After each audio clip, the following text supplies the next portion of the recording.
지난 12일 MBC PD수첩이 MBC 몰락 7년의 기록을 발견했습니다.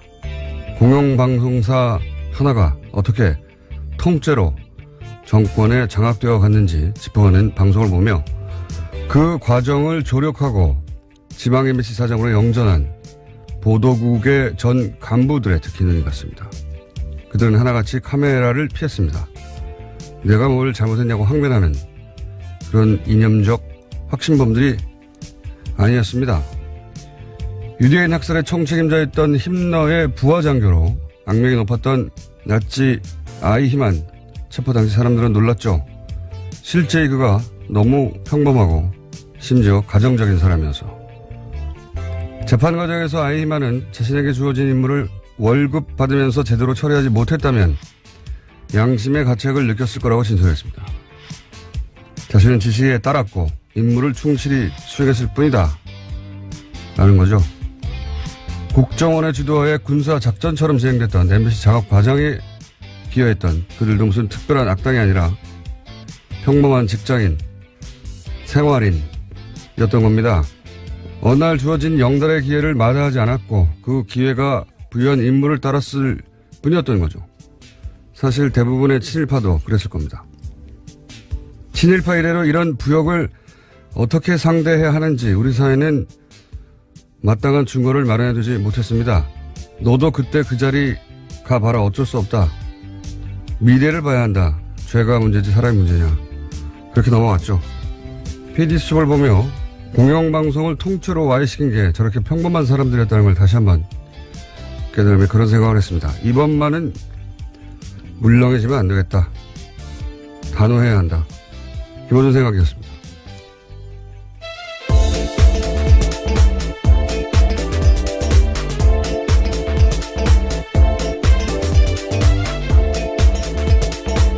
시사인의 김은지입니다. 이 지시를 따랐을 뿐이다. 요즘 아주 자주 등장해요. 네, 어제 우병우 전 수석도 그렇게 진술했다고 말씀드린 바가 있는데요. 이재만 안봉근 또 마찬가지죠. 네, 어제 재판이 시작됐습니다. 거기 나와서요. 또 박근혜 전 대통령에게 모든 책임을 떠밀었습니다. 판결문에도 등장해요. 이영선 행정관 때도 그렇죠. 지시를 따랐을 뿐이다. 그래서 집행유예를 해줬습니다. 예, 그러니까 이게 이제 피의자들만 주장하는 게 아니고 이거는 우리 사법부도 그렇게 생각하는 겁니다. 지시를 따랐을 뿐이지 않느냐. 그러다 보니까 이제 그 선거에 개입한 국정원이나 국방부 또는 뭐 특정 재벌에게 특혜를 주거나 정권의 비판적인 세력을 조직적으로 탄압한 청와대 다 똑같은 말 하는 거예요. 똑같은 말. 지시를 따랐을 뿐이다. 이게 아이히만 예루살렘의 아이히만이라는 예. 유명한 사례죠. 예. 알고 봤더니 주변에 좋은 사람이었던 겁니다. 네, 악의 평범성이다라는 말이 있는데요. 그래서 이제 아이히만 재판을 취재한 철학자가 그런 보고서를 냈어요. 악의 평범성이라고. 이 PD수 보면서도 똑같은 생각을 했어요. 이게 방송 장악에 이제 협조를 했고 그리고 출세를 했는데 거기 보면 PD 수첩을 하던 그 출신도 있어요. 그 사람들 중에는. 그 사람들이 뭐 예를 들어서 이전 정권 때 핍박을 받아서 그런 게 복수를 한 게 아니거든요. 이 사람 내가 당했다고. 그게 아니에요. 그냥 기회가 왔고 그리고 그 자리가 준 임무를 열심히 한 겁니다. 예. 평범한 사람들이 그런 지시를 따른 결과가 이거거든요. 아이히만은 사임됐어요. 네, 한나 아렌트의 굉장히 통찰이 돋보이는 지점인데요. 반복되어서는 안 될 역사죠. 이 변명을 기본적으로 우리는 받아주는데 그만 받을 때가 됐다. 예, 그런 생각을. 지난주 PD수첩 한번 볼만합니다. 네. 네, 그런데 아직도 지역 MBC는 파업 중이라고 하고요. 또 KBS도 여전히 파업 중인 상황도 있습니다. 자, 하도 최근에 지시를 따랐을 뿐이다 하는 얘기가 많이 나와서 한번 짚어봤습니다. 자, 첫 번째 뉴스는 뭡니까? 네, 어제 SBS가 저녁에 보도한 내용인데요. 국군 기무사령부가 수사를 방해했다라는 의혹이 있습니다. 현재 군 기무사는 이명박 정부 시절 댓글부대를 운영했다라는 혐의로 수사를 받고 있는데요. 그런데 군 기무사가 자신들을 조사하는 국방부 조사 TF를 감청했다라고 합니다. 관련된 문건이 나온 건데요. 기무사 요원이 감청을 해서 압수수색 계획을 사전에 알고 상부에 보고했다라고 합니다. 이게 어려운 단어를 사용됐는데 한마디로 범인들이 형사를 도청한 겁니다. 예. 그렇죠. 범인들이 형사를 도청한 것이고, 예. 이게 이제 국정원 댓글부대, 그리고 사이버사령부 댓글부대만 지금 주목받고 있는데, 사이버사령부 댓글부대가 본격적으로 활동하기 전에는 기무사의 스파르트라고 하는 댓글부대가 있었다 이거거든요. 예.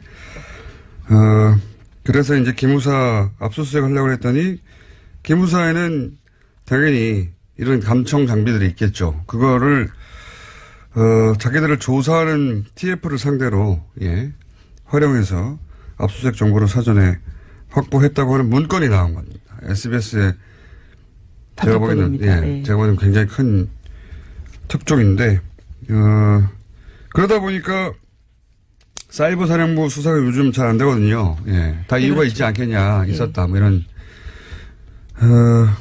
그리고 이 자체 보고 때는 기무사, 예, 기무사 문제 없다. 예. 장관까지 속였다라는 건데요. 보고서에는 기무사가 이명박 정부 초기 사이버 대응을 한 건 맞지만 청와대의 북의 남남 갈등 조장 정황들이 있어서 이것을 보고하는 수준이었다라고 둘러댔다고 합니다. 그러니까 아직 청와대하고 장관 정도만 바뀐 게 맞아요. 계속해서 반복해서 나오지만. 그리고 대선 기간에는 댓글 활동이 없었다고 보고했거든요. 사이버사가. 예.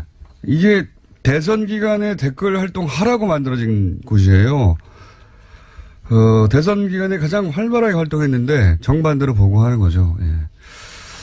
네, 이런 문건들도 삭제했었는데요. 다 포렌식으로 복구가 돼서 겨우 알려진 사실입니다. 이거 어설프게 삭제했을까요? 예. 급했나 봅니다. 자, SBS에서 굉장히 중요한 단독이고 특종이라고 봅니다. 예, 물론 어제 군 기무사 관련된 입장들이 나왔는데요. 이석구 국군 기무사령관은 관련해서 의혹을 전면으로 부인했습니다. 지금까지 투명하게 협조하고 자료 제공하고 있다면서 왜 이런 보도가 나는지 황당하다라는 이야기를 하고 있습니다. 둘 중에 하나죠. 본인도 속았거나 부하들에게 아니면 알면서도 이러거나 둘 중에 하나니까 어쨌든 기무사령관한테 책임을 물어야죠. 이 보도는 후속 보도가 기다려집니다. 네. 자, 군이 이렇게 정치에 개입했는데 저는 사실 국정원, 기무사, 사이버사령부 이런 기관의 이 명백한 선거 개입은 구테타에 준하게 처벌해야 한다. 지시를 받았을 뿐이다. 이런 거 절대 봐주면 안 된다 봅니다. 그렇죠. 군이 정치에 개입한 사례니까요. 그렇게 한번 기준을 딱 마련해서 이 지시를 받았을 뿐이다 하는 게 안 통하는구나 하고 모래에 박혀야 이게 끊어지죠. 이렇게 들어갔다가 지시를 따랐을 뿐이라고 해서 집행유예로 나오고 누가 무서워합니까 그거를. 자, 아마 후속 보도가 나올 것 같고요. 다음 뉴스는요. 네, 어제 블랙리스트 항소심 결심 공판이 있었습니다. 박영수 특별검사팀은 김기춘 전 비서실장과 조윤선 전 장관에게 각각 징역 7년과 징역 6년을 형을 내려달라고 재판부에 요청. 그러니까 구형을 했는데요. 어제 김 전 실장은 최후 진술을 하면서 눈물을 보이기도 했습니다. 남은 소망은 늙은 아내와 식물인간으로 4년간 병석에 누워있는 아들의 손을 다시 한번 잡는 거다 라면서 선처해달라고 호소했는데요. 그러면서도 자신이 했던 행동에 대해서는 틀린 게 아니다라고 이야기했습니다. 종북 세력으로부터 나라를 지켰다. 그게 자신의 사명이었다. 뭐 이런 취지의 최후 진술을 했죠. 예, 네. 그렇죠. 한치의 의심도 없고 애국심을 갖고 성실하게 직무 수행했다라고 주장하고 있습니다. 아직도요. 종북 세력으로부터 나라를 지키는 게 본인의 사명이었고 다만 이게 빠졌죠. 누가 종북인지 감별은 내 마음대로 한다. 네, 이 문장이 빠진 거죠. 그리고 사실 자연인 아버지로서 이제 아들 얘기를 하면 안타까운 일이긴 한데 거슬러 올라가서 김기춘 비서실장이 과거 정보기관과 함께 혹은 본인이 정보기관에 있을 시절 그렇죠. 시작됐던 가짜 이 간첩 사건 조작했던 사건들 그 사건으로 뭐 몇십 년 감옥에 간 인간도 망가지고 인생도 망가진 사람들이 얼마나 많았어요. 그리고 그 일로 고통받았던 가족들 그 사람들이 울부짖을 때 눈길 한번 줬나요? 예. 저는 이분이 자연인으로서 이런 얘기는 할 수 있는데, 예. 자연인의 한 사람이 아니라 이때 역할을 봐야 된다고 합니다. 역사에서 어떤 역할을 했는지. 네, 1심에서 징역 3년을 선고받은 바가 있습니다. 이 선고 공판은 다음 해, 그러니까 1월 23일에 열립니다. 자, 관련 재판들 계속해서 뭐 지시를 따랐을 뿐이라니 그런 얘기를 하는데, 최순실 씨는 어떻게 되고 있어요? 네, 최순실 씨는요, 지금 현재 서울 동부구치소에 수감 중인데요. 계속해서 검찰 소환을 거부하고 있습니다. 특활비 상납과 관련해서 검찰이 나오라고 이야기하고 있는데 불응하고 있는 겁니다. 그러면서 윤석열 서울중앙지검장 핑계를 대고 있습니다.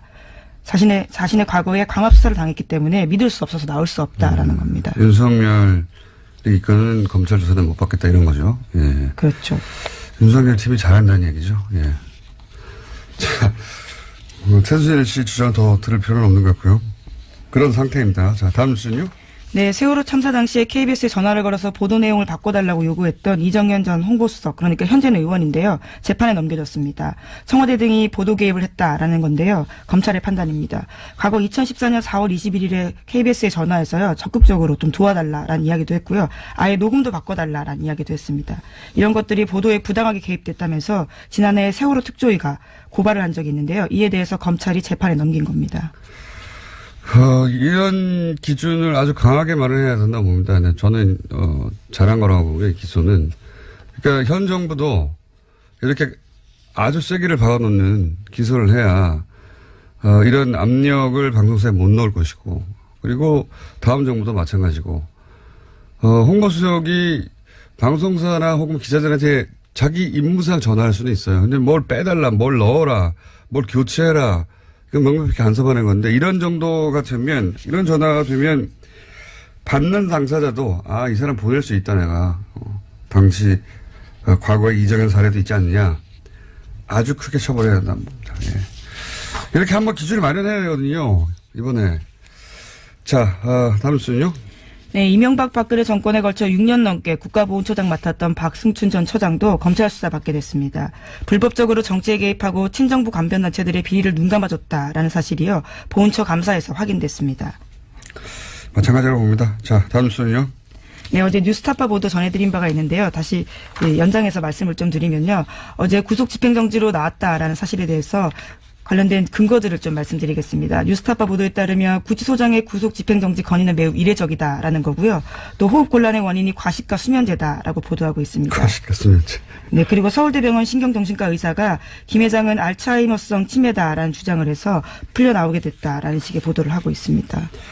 자, 요 사안은요, 제가 알고 있는 것도 몇 가지 있어서, 예, 오늘 자세히 다루려고 했는데, 기왕 뉴스타파가 보도를 했으니, 예, 뉴스타파 기자분을 저희가 섭외해서 직접 취재 내용을 자세히 들어봐서 한 꼭지로 따로 다뤄볼까 합니다. 예, 뭐, 하나의 반론도 있습니다. 그래서 좀 잠깐만 말씀드리면요. 알츠하이머형 치매 가능성을 배제할 수 없음이라는 것은 의료계의 흔한 표현이다라고 주장을 하고 있고요. 또 구속 집행정지 같은 경우에는 당사자에겐 신청권이 없다. 그렇기 때문에 법원이 판단할 사안이다라고 주장하고 있습니다. 네, 포함해서 저희가 따로 한 꼭지로 자세히. 그냥 제가 몇 마디 하고 말라고 그랬는데 어제 다룬다고 했더니 또 하나에서 해명 자료가 와서 그렇다면 아주 자세히 다뤄야겠다. 자, 다음에 다루기로 하고요. 자, 다음 뉴스는요. 네, 국민의당 안철수 바른정당 유승민 대표가 최근에 비공개로 만나서 통합에 대해서 구체적인 논의를 했다라고 오늘 아침 조선일보가 보도했습니다. 안 대표는 통합 반대파 반발을 감안해서 통합 선언 후에는 이선 후퇴하는 방안도 검토하고 있다라는 건데요. 한 관계자의 멘트에 따르면 안 대표와 유 대표는 모두 다른 선택지가 없기 때문에 통합에 대한 생각이 아주 강하고 이르면 이번 주에 통합 선언이 있을 거다라는 이야기가 있습니다. 이런 건 이제 사건 중심으로 워낙 계속해서 여러 가지 사건은 누가 무슨 말을 했다 보도되기 때문에 사건 중심으로 봐서는 이제 전체 그림이 안 보이고, 왜 이러는 걸까 전체 그림의 관점에서 보자면 그러니까 안철수 대표 중심이나 또는 유승민 대표 중심으로 봐서는 안 되는 상황이라고 보는 게 이건 보수 재편 정권을 다시 가져오기 위한 보수 재편이라는 큰 그림 하에서 봐야지 제가 보기에는 이해가 되는 사안이고, 안철수 대표는 이제 그 보수 재편이라고 하는 큰 구도의 퍼즐 조각 중 하나인 거죠. 예.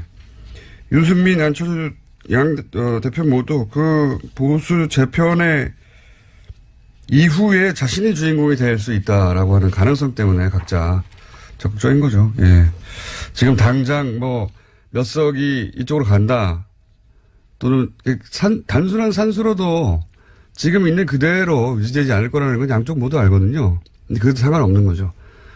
그 숫자 노름이 아니라, 예, 보수 재편이라고 하는 큰 그림하에 봐야 되는 것이고, 이 지점에서 안철수 대표는 사실은 진보 진영에서 자신의 기반이 너무 취약하다, 예, 하고 보수를 선택한 것으로 사실 복잡할 거 없는 계산이에요. 예. 예, 국민의당은 오늘 오후 2시에 의원총회 열고 다시 한번 통합 논의를 한다고 합니다. 보수 재편이라는 큰 그림을 얘기하니까 다시 또 생각나는 게, 연결해서. 어제 이제 중국의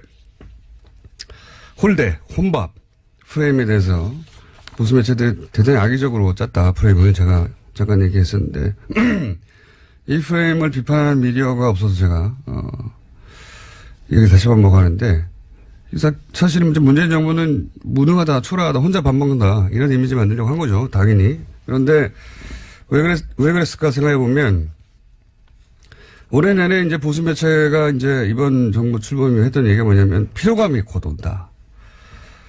연말이면 지지율이 떨어진다. 예. 근데 연말이에요, 이제. 그렇죠. 안 떨어져요.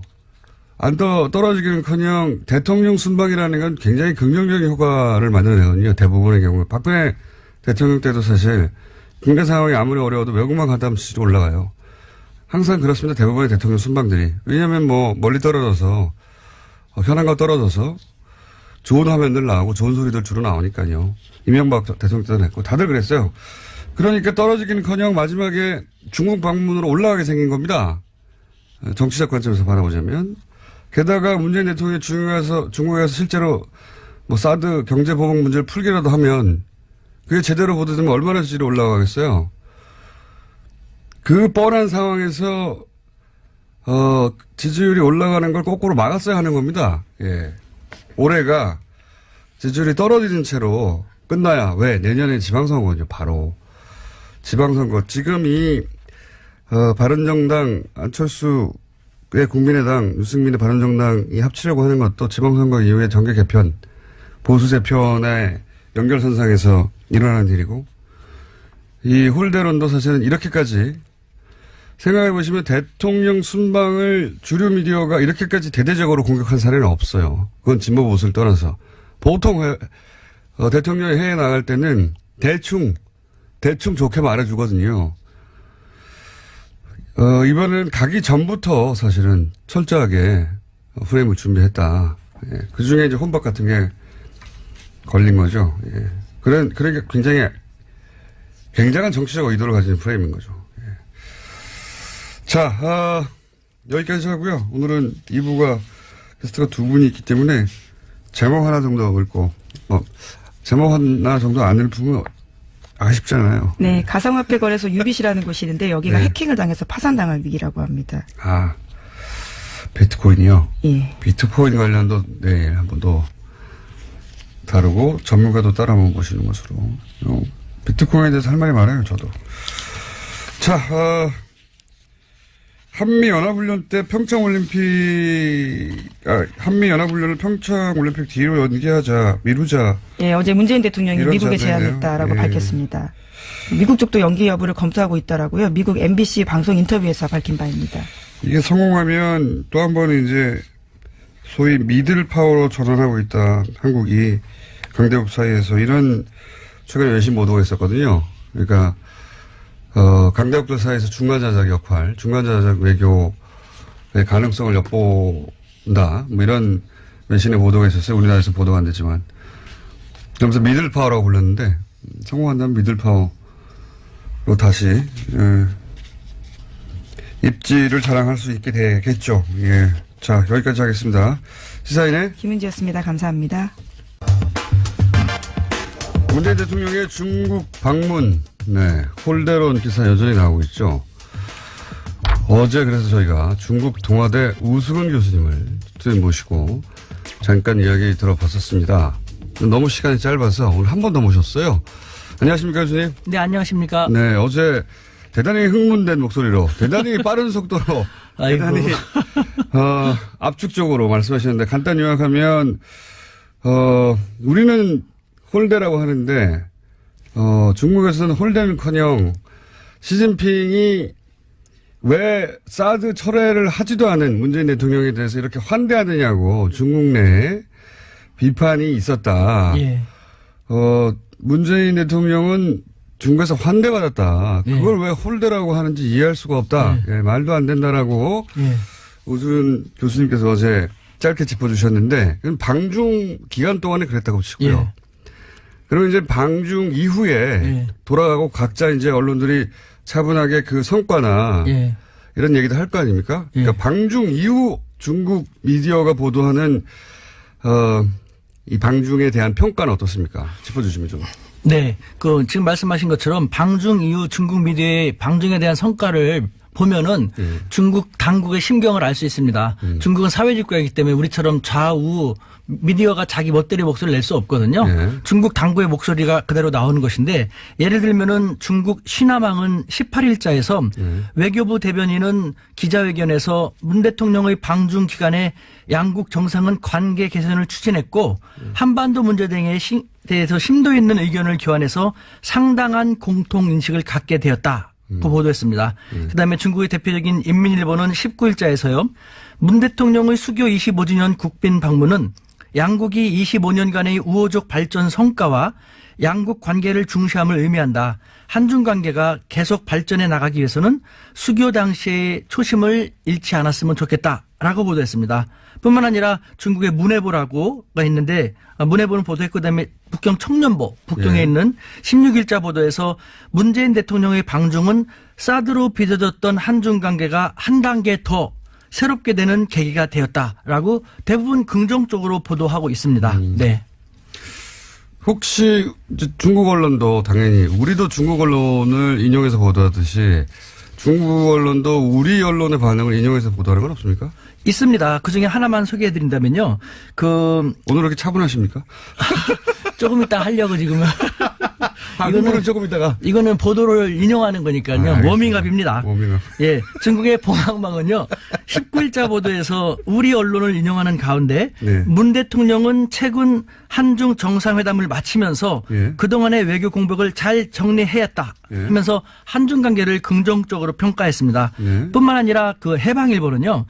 문 대통령의 방중 관련돼서 한국의 언론 매체는 비판적 보도를 했다. 각계각층, 한국의 각계각층에서 방중 성과에 박수를 보낼 때 한국의 보수 언론들은 문 대통령의 방중을 폄하했고 지금도 그 논조는 지속되고 있는 것이다. 라는 안타까운 보도를 하였습니다. 네. 우리 언론들 다 보고 있군요. 예.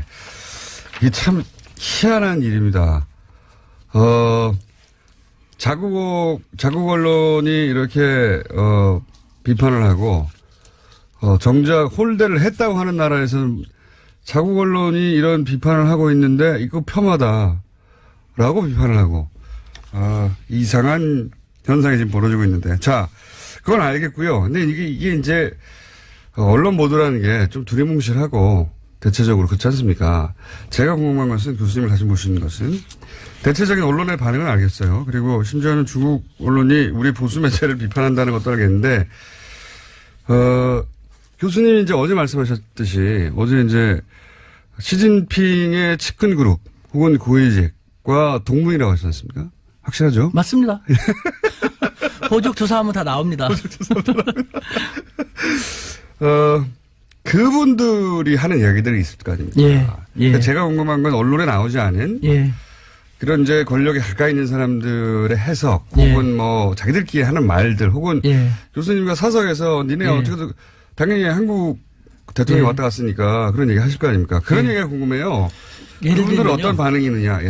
예를 들면은 중국 공산당, 당의회 국가지 않습니까? 그 핵심 간부가 있어요. 당에서도 어떤 부서냐가 중요한데 말하기 쉽지 않은 그런 부서에 근무하는 저랑 벌써 14년 동안 쭉 하고 있으니까요. 그 사람 같은 경우는 다시 그런 말 했죠. 이제 한국은 다시 중국의 최후의 보루가 되었다. 아주 의미심장한 말이죠. 최후의 보루가 되었다. 최후의 보루라는 말은 아시죠? 근데 그 단어를 합니다. 왜 그런 의미로 그런 단어로 사용한 거죠? 그러니까 사드가 배치되기 전에 이 당국자들은 저한테 항상 그런 식으로 노소리를 떨었죠. 사실 중국은 덩치가 너무 크다 보니까 16개 국가와 국경을 맞대고 6개 국가하고 해상 영해 분쟁을 벌이고 있거든요. 네. 그러다 보니까 늘 싸워요.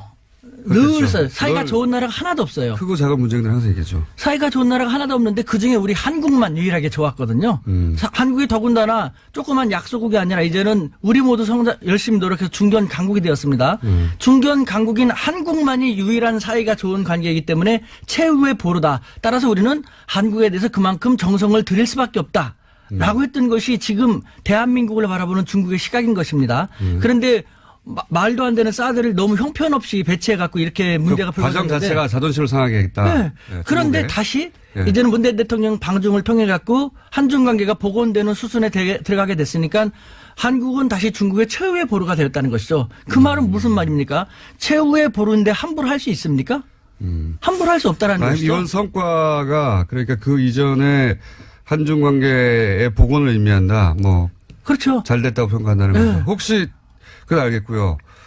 그 외에 또 다른 이야기 없습니까? 있습니다. 그 어떤 중국의 얘기겠습니까? 이제 대표적인 싱크탱크의 고위 간부 같은 경우는요. 네. 예를 들면은 이 양반은 이제 미국 통으로도 중국에서 되게 유명한 분인데 네. 한국은 그 과거와 달리 중견 강국이지 않는가. 그래서 우리 중국도 그렇고 미국도 한국을 함부로 할 수는 없지 않는가. 한국은 그 점을 제대로 알고 활용한다면은 중견 강국으로서 미들 파워로서 한국의 역량을 더 강화시킬 수 있을 텐데라는 중국에서도 미들파워라는 표현을 써요, 이제? 중견 강국이란 말 쓰는데 네. 여기서 이 두 사람이 최후의 보루라든가 중견 강국으로서의 위상을 잘 활용할 수 있을 텐데라는 말을 우리는 잘 파악할 필요가 있습니다. 우리 매스컴이요.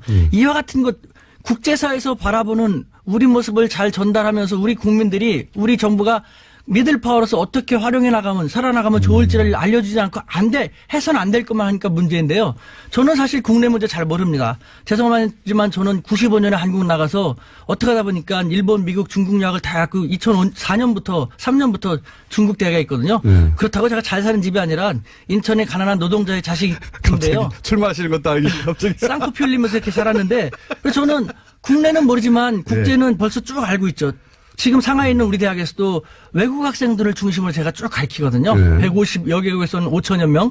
늘 국제사회에서 우리 한국과 한반도를 그 국제사회에서 어떻게 바라보는 걸 알 수 있는데 피부로 느끼고 계신데. 여기서 네. 제가 느끼는 것은요. 네. 한국 사회에서는 제가 가장 싫어하는 말. 우리를 갖다 툭 하면은 고래 싸움에 새우등 터진다. 샌드위치 외교라고 하지 않습니까? 네. 우리는 과거 20세기 6.25 그 약소국가가 더 이상 아니라는 것이죠. 교수님이 느끼기에는. 제가 피부로 느끼는 것이 그거예요. 중국에서도 느끼는 게 네. 그런 거예요? 네. 그러니까 최후의 보루란 말이 무엇입니까? 최후의 보루니까 그만큼 소중히 하고 눈치를 봐야 한다는 것이거든요. 서로. 네. 실제로 네. 우리는 중국에 대해서 중국이 우리보다 덩치가 크고 인구가 많다고 해서 되게 두려워하는데 네. 바보 같은 거예요. 덩치가 크고 인구가 많고 그러다 보니까 통치하기가 쉽지 않으니까 허점이 많거든요. 네. 그러니까 중국은 조금이라도 자기들하고 우호적인 나라를 만들 수밖에 없는 거예요. 근데 우리 진짜 구로동 공돌이 공순이라는 엄청난 힘든 시기를 거쳤고 우리 모두 열심히 노력해갖고 중견국 됐지 않습니까? 그럼에도 불구하고 우리를 왜 아직도 자기 비하합니까? 우리는 고래싸움의 새우등이 아니라 몰라. 우리는 이제 중견 강국이기 때문에요. 중국 가격이다. 우리는 이제는 중견 강국을 외교를 해야 돼. 저는 이런 말 하면 이렇게 억울해 막 눈물 날라고 해요. 억울하시다. 우리는 약소국이 아니라 중견국으로서 스마트한 돌고래 외교를 해갖고요. 돌고래서 오늘. 지환 G2도 우리가 잘 리드하면서 활용하면서 네. 적어도 한반도 문제만큼은 우리가 돌고래는 뭡니까, 교수님? 돌고래는. 한번 들어보십시오. 네. 얼마나 오랫동안 고민했으면 이런 말 했겠습니까? 네. 우리는 지환 미국이나 G2 중국 같은 덩치는 안 됩니다만 네. 우리는 이제 그런 나라들도 우리를 함부로 할 수 없는 나라로 성장했거든요. 네. 그렇더라면은 돌고래는 덩치가 작아서 고래보다는 힘이 약하지만 민첩하고 스마트하기 때문에 고래한테 잡아먹히진 않죠. 고래하고의 공생을 유도하지 않습니까? 우리가 바로 그런 돌고래 같은 역할을 할 수 있다는 것이에요.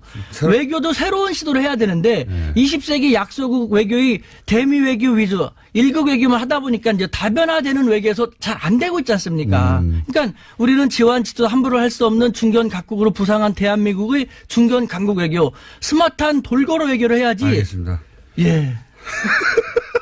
또 이렇게 흥분하기 시작해요. 숨 좀 쉬시고. 예. 처음 들어보는 단어인데 돌고래 외교. 근데 이제 최근에 이 미들 파워라는 외신의 용어들이 등장하기 시작했어요. 실제 아시아타임즈인가요? 거기서 매코이던가요? 그 기자가 미들 파워로 한국이 그 전환하고 있다. 그 방향으로 진화하고 있다. 근데 지금 이제 교수님 열받으신 건 이 중국 홀대니 이게 다 이제 소위 약소국이 당하는 거 아니냐. 자기 비하예요. 예. 자기 열등의식이에요. 지나친 컴플렉스. 그러니까 매스컴들이 몰라서 아십니까? 저는 아까도 말씀드린 95년부터 밖에 나가서 쭉 살았지 않습니까? 알겠습니다. 그럼 거기서 느끼는 것은요. 네. 국제관계에 있어서 예. 치명적으로 우리 국민들을 우롱하고 우리 국민들을 잘못 이끌고 있는 것. 저는 벌떼 민족주의라는 표현을 썼는데 10년 전부터 예. 벌떼 여왕벌을 잘 만나서 좋은 방향을 이뤄내면 좋은 결과를 나타내지만 잘못된 여왕벌을 만나고 잘못된 방향은 다 죽지 않습니까? 우리는 4대 강국 틈바구니에 끼어있는 가장 작은 나라이기 때문에 단결력이 강하거든요. 근데 이 단결력이 강한 우리 한민족을 잘못된 지도자라든가 이상한 매스컴들이 잘못 이끌고 나가면 우리가 다 힘들어지게 되는 거예요. 이게 바로 마찬가지지 않습니까? 최근에 이 중국의 그 그러니까 방중 외교가 홀대를 당하고 있다. 문재인 대통령이 홀대를 당하고 있다고 하는 것도 그 관점에서 사실이 아닌데 또 이런 식으로 반응하는구나 하고 화가 나셔서 지금 흥분하신 거죠? 매스컴이 가장 문제예요. 이거는 보십시오. 제가 이제 강연 같은 걸 많이 나가는데 제 강연을 1시간이나 1시간 반 정도 들으면 딱 알아요. 저는 차이나 현상이란 말을 벌써 오랫동안 썼는데 무슨 말인지 아십니까? 차이나 현상이? 차이나 현상은 중국 관련된 현상이겠죠? 예. 하하하. 어떤 거냐면요. 똑같은 저도 뭐 공장장님도 똑같은 한국인입니다. 네. 그런데 중국이라는 동일한 객체에 대해서 한국에서 한국 매스컴을 통해서 파악하는 중국에 대한 인식과 저처럼 한국인이 중국에서 직접 생활하면서 느끼는 중국에 대한 인식상의 차이에 엄청난 차이가 난다 해서 그렇죠. 차이나 현상이에요. 엄청난 차이 나겠죠. 우리 매스컴은 중국에 대해서 부정적인 것만 많이 하지 않습니까? 비판적인 거. 가장 큰 오해가 뭡니까? 가장 큰 차이가. 중국은 지저분하다, 뭐 사람들 무질서하다, 뭐 불량식품 많다. 그거 맞거든요. 저는 그거 더 잘 알아요. 저는 현장에 사니까 더 잘 알지 않습니까? 맞거든요. 그런데 더 중요한 것은 총수님도 단점, 장점 있지 않습니까? 네. 저도 단점만 있는 게 아니거든요. 네. 왜 한쪽만 부정적인 것만 보여줌으로써 손가락질을만 합니까? 그러면서 우리가 좋은 관계 됩니까? 사실은요. 이런 말하면 중국을 비하는 것 같지만 저는 그렇게 대한민국 사람으로서 중국이 아직 불량식품 많고 짝퉁 만들어내고 부정적인 측면이 많으니까 우리로서는 다행인 거거든요. 불량식품 짝퉁을 중국 사람들도 중국 기업 중국 제품 안 믿고 안 사게 돼요. 그러니까 외제를 쓰는데 미국과 일제는 싫고 더 이상. 그러니까 이제 한국 기업, 한국 문화를 찾을 수밖에 없는 거거든요. 너무 아니 저는 이제 정말 그렇게 느껴요. 있는 그대로 말씀하셔서 중국 가서 다시 교수 생활 하시겠어요? 아 저는 대한민국 사람인데요. 어차피 중국인들하고 얘기하면서 서로 국익을 위해서 디베이트하고 하는 것인데요, 뭐. 알겠습니다. 주제가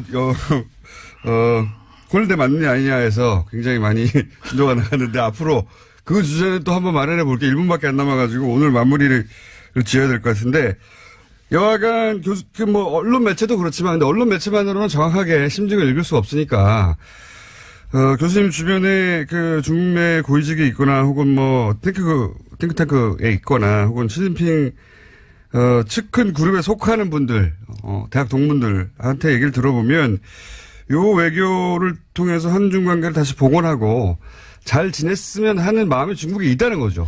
한마디로 얘기한다면요. 예. 중국 당국자들은 한국에 대해서 한자성어로 얘기한다면 노심초사. 항상 노심초사입니다. 아유 쟤네들이 또 미국 쪽으로 더 많이 가면 안 되는데 어떻게 하면 쟤네들을 끌어들일까라는. 왜 노심초사합니까? 조금 하고 보잘것없다면 그런 생각 안 하죠. 눈치 보지 않습니까? 사드 제대치도 한 번에 쫙 너네랑 끝나도 좋아하지 않고 찔끔 부렸다가 눈치 보고 찔끔 부렸다가 눈치 보고 하지 않습니까? 왜 그럽니까? 확 버릴 수 없거든요. 확 가면 자기들한테 불리하니까. 이런 국제사회 중국이나 미국이 우리를 어떻게 바라보는지를 우리 매스컴들은 정확히 보도해갖고 우리 사회가 21세기 중견 강국으로서의 위상을 그대로 잘 활용할 수 있는 계기가 되었으면 좋겠다라는 마지막 당부의 말씀 드립니다. 오늘 흥분 안 하려고 했는데 자꾸 유도하시니까. 선생님, 요 주제는 오늘 여기까지 하고요. 예, 다른 주제, 우리가 중국에 대해서 잘못 알고 있는 거. 예, 이런 주제로 그래요. 다시 한번 예. 시간을 곧 마련하도록 하겠습니다. 몸이 떨립니다. 오늘 이렇게 안 하려고 우리 애가 신신당부했는데. 자, 여기까지 하겠습니다. 지금 중국 동아대 우수근 교수님이었습니다. 감사합니다. 네, 감사합니다. 바른정당과 통합을 놓고 국민의당 네 분이 심상치가 않죠. 호남 지방의원들 의견 한번 짚어보겠습니다. 전남도의회 국민의당 원내대표 장일 의원 연결되어 있습니다. 안녕하세요, 의원님. 예, 반갑습니다. 장일원입니다. 네. 호남 민심의 국회의원들보다 훨씬 가까이 계실 것 같아서 저희가 따로 한번 모셨는데, 예. 전남도의원, 예. 전남도의원들은 지금 통합에 반대하는 걸로 제가 알고 있습니다. 반대하는 이유가 네. 뭔가요? 예, 반대를 지금 하고 있습니다. 저희들이 1년 반 전에 새로운 정치 구도를 만들고 양당 정치를 깨고 다당제의 가치를 높이자는 뜻으로 저희들이 국민의당으로 탈당을 해야하고 갔습니다. 네. 근데 지금 창당 당시의 정체성이나 호남 정신과 다르게 지금 통합 논의로 지도부에서 국민의당이 분열되고 있어서 전남 도민으로부터 지지를 받지 못하고 있습니다. 호남의 민심은 지금 굉장히 서늘한 편입니다. 그 호남, 전국적으로 조금씩 차이가 있긴 하겠습니다만, 국민의당이 지금 호남을 기반한 것은 명백한 사실이니까 호남의 민심이 중요한데, 호남 유권자들은 이 통합에 대해서 싸늘하다고 느끼신다는 거죠? 예, 예. 지금 저희들이 국민들한테 이제 지방선거가 앞으로 5개월밖에 안 남았습니다. 예. 그래서 이렇게 돌아다니면서 보면 왜 안철수가 있는 국민의당에 있냐. 차라리 탈당을 해가지고 무소속 출마하는 게 더 낫지 않겠냐 하는 얘기가 지금 많습니다. 오히려. 그러면 그 민심은 그렇고요. 지금 지방의원들이 국민의당 지도부에게 또 요구하는 게 있습니까? 그렇다면 이런 민심을 예. 듣고 저희들이 예. 전남도의회에서 며칠 전에 그제 지금 그 전남 국회의원들과 간담회를 했습니다. 네. 도의원들 요청으로 인하여. 예.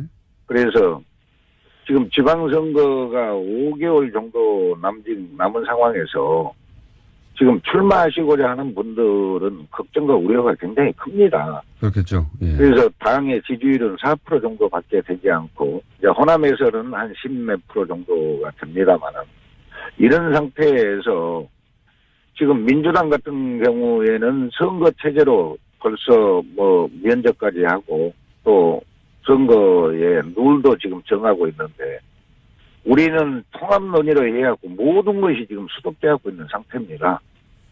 그래서 지방 의원들 요청에 의해서 이번에 간담회를 했는데요. 지금이라도 통합 논의를 중단하고 지방선거 체제로 전환시켜주라. 또 안철수 대표가 도저히 지도력을 상실한 것 같아서 새로운 지도부 비대위를 구성해주라.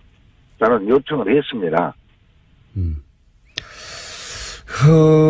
그런데 이제 그 안철수 대표 같은 경우는 본인의 나름의 비전과 그림이 있고 그래서 통합 드라이버는 멈출 생각이 없을 것 같은데 만약에 말씀하신 그런 요청사항들이 받아들여지지 않으면 지금 전남도 의원이 25분인가요? 네, 25입니다. 예. 도의원 지금 원내대표신데 그 도의원들의 어떻게 하나요? 그러면 그 당내에 있으면서 계속 지도부에 항의하는 겁니까? 아니면 집단 행동을 하는 겁니까? 아니면 어떻게 합니까? 무소속으로 나가시는 건가요? 지금 저희들이 이번에 국회의원들과 간담회 때 국회의원님들은 설까지 기다려 달라고 저희들한테 요청을 했습니다. 예.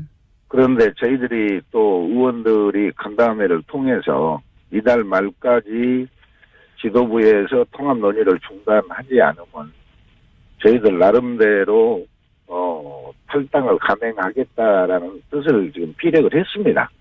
12월 말까지 통합을 중단하지 않으면 탈당을 하겠다. 네. 25번 모두요? 네, 그렇습니다. 그럼 25분 네, 탈당계를 당대표인 저한테 지금 이임해놓은 상태입니다. 아하. 그 전남도의 25분의 도의원들은 원내대표이신 장인호 의원에게 탈당계를 이미 작성해서 이름해 둔 상태다. 예. 그래서 그 기한을 올해 말 12월 말까지 며칠 안 남았습니다. 이제 12월 말까지로 두고 그때까지 통합을 멈추지 않으면 탈당. 그러면 의원님이 결단하면 25명이 같이 탈당하는 거네요? 예. 물론 한둘이 정도는 뭐 빠져날 수는 있겠습니다만은 예. 다 한다고 지금 그렇게 저희들이 요청을 했습니다. 12월 말까지 통합 드라이브를 멈추지 않는 정도가 아니라 12월 말 이전에 예를 들어서 크리스마스 예. 정도에 아예 뭐 그런 얘기도 보도가 있으니까요. 크리스마스 정도에 예, 그렇습니다. 통합 선언을 해버리면 어떻게 됩니까? 그러면 그 즉시 탈당하는 겁니까?